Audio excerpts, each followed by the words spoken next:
ആ കാണുന്ന മലയിൽ നിന്നും ഉരുൾപൊട്ടി ഇതൊരു സ്കൂൾ ഗ്രൗണ്ടായിരുന്നു ഇത്രയും പോർഷൻ.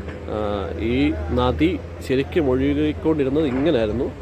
അതിപ്പോൾ ഗതി മാറി ഇപ്പം സ്കൂൾ ഗ്രൗണ്ടിൻ്റെ സെൻറ്ററിൽ കൂടെ ആണ് ഒഴുകിക്കൊണ്ടിരിക്കുന്നത്.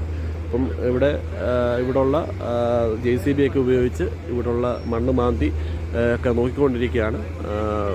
ഇച്ചിരി ആഴം കൂട്ടി വെള്ളം ഒഴുകിപ്പോകാൻ, ഇനി ഒരു മഴ പെയ്താൽ വെള്ളം ഒഴുകിപ്പോകാനുള്ള സാഹചര്യങ്ങളൊക്കെ ഉണ്ടായിക്കൊണ്ടിരിക്കുകയാണ്. ഈ വലിയ വലിയ പാറകളാണ്, വലിയ വലിയ പാറകൾ. ഈ അവിടുന്ന് പൊട്ടി ഒഴുകി വന്ന പാറ കഷ്ണങ്ങളാണ് ഈ കാണുന്ന മൊത്തം. ഇത് നമ്മുടെ ശരിക്കും പറഞ്ഞാൽ സ്കൂളിൻ്റെ ഗ്രൗണ്ടാണ്. ഓക്കെ, ഇവിടെ എല്ലാം ഇതുണ്ട്. മന്ത്രി രാജു ഇവിടെ ഉണ്ട്. പിന്നെ ഇവിടെയുള്ള സന്നദ്ധ പ്രവർത്തകരാണ് മൊത്തം ഈ കാണുന്നത്. നമ്മുടെ വേലിപ്പാലം, അത് ആർമിക്കാർ നിർമ്മിച്ച് നൽകിയ വേലിപ്പാലത്തിൻ്റെ ചെറിയ ചെറിയ ബിൽഡിംഗ് പണികളും കാര്യങ്ങളൊക്കെ നടക്കുന്നു.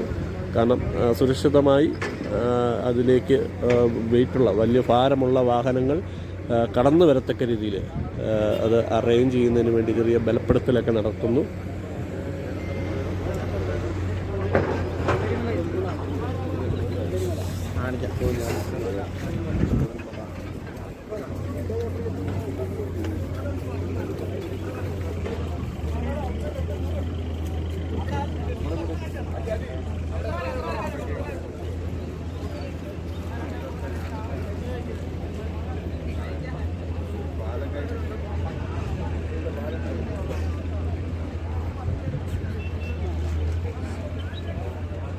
ഇതൊക്കെ മേളിൽ പോയി രക്ഷാപ്രവർത്തനം നടത്തി ഫുഡൊക്കെ കഴിക്കുന്നതിന് വേണ്ടി തിരിച്ചിറങ്ങി വരുന്നവരാണ്